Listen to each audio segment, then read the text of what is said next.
ኤአይ ሲጠቀሙ እነዚህ 5 ስህተቶች ከባድ ዋጋ ሊያስከፍሉት ይችላሉ። ኤአይ ስራን ያፋጥናል፣ ትምህርትን ያቀላጥፋል፣ አዳዲስ እድሎችንም ይከፍታል።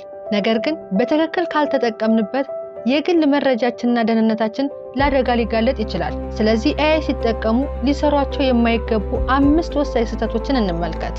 አንደኛ፣ ሚስጥራዊ የደህንነት መረጃዎችን ማስገባት። የግል የይለፍ ቃል ወይም ፓስወርድ፣ የባንክ መረጃ፣ መታወቂያና የፓስፖርት ቁጥርን ጨምሮ ሚስጥራዊ የሥራ ሰነዶችን በኤአይ መሳሪያዎች ውስጥ በጭራሽ አያስገቡ። ሁለተኛ፣ የኤአይ መረጃዎችን ሳያረጋግጡ በቀጥታ መውሰድ። ኤአይ ፍጹም አይደለም፣ ስህተት ሊሰራ ወይም ሙሉ በሙሉ የተሳሳተ መረጃ ሊያቀርብ ይችላል። ስለሆነም ማንኛውም መረጃ ከታማኝ ምንጭ ጋር ሳያመሳክሩ ለስራ ወይም ለውሳኔ በፍጹም አይጠቀሙበት። ሶስተኛ፣ የግል ምስሎችንና ውይይቶችን መጫን። ፎቶዎችን፣ የግል ታሪኮችን ወይም ተቋማዊ ውይይቶችን በኤአይ ላይ ከመጫነው ደጋግመው ያስቡ። አንዴ ካጋሩት በኋላ ያንን መረጃ መልሰው የመቆጣጠር መብትዎን ሊያጡ ይችላሉ። አራተኛ፣ ማሰብና ውሳኔ ሙሉ በሙሉ ለኤአይ አሳልፎ መስጠት። ኤአይን ለመማር፣ ሐሳብ ለማመንጨትና ስራን ለማፋጠን እንጂ የራስን የፈጠራና የማሰብ ችሎታ ለመተካት አይጠቀሙበት። የመጨረሻ ውሳኔውና አመለካከቶ ሁልጊዜ የእርስዎ ሊሆን ይገባል።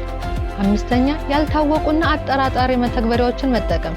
በደንብ የማይታወቁ አላስፈላጊ ፍቃድ ወይም የግል ዳታ የሚጠይቁ የኤአይ ድረገጾችን አይጠቀሙ። በደንብ የሚታወቁና የሚታመኑ የኤአይ መሳሪያዎችን ይምረጡ። የስልክና የኮምፒውተር መተግበሪያዎችንም በወቅቱ ያዘምኑ ወይም አፕዴት ያድርጉ።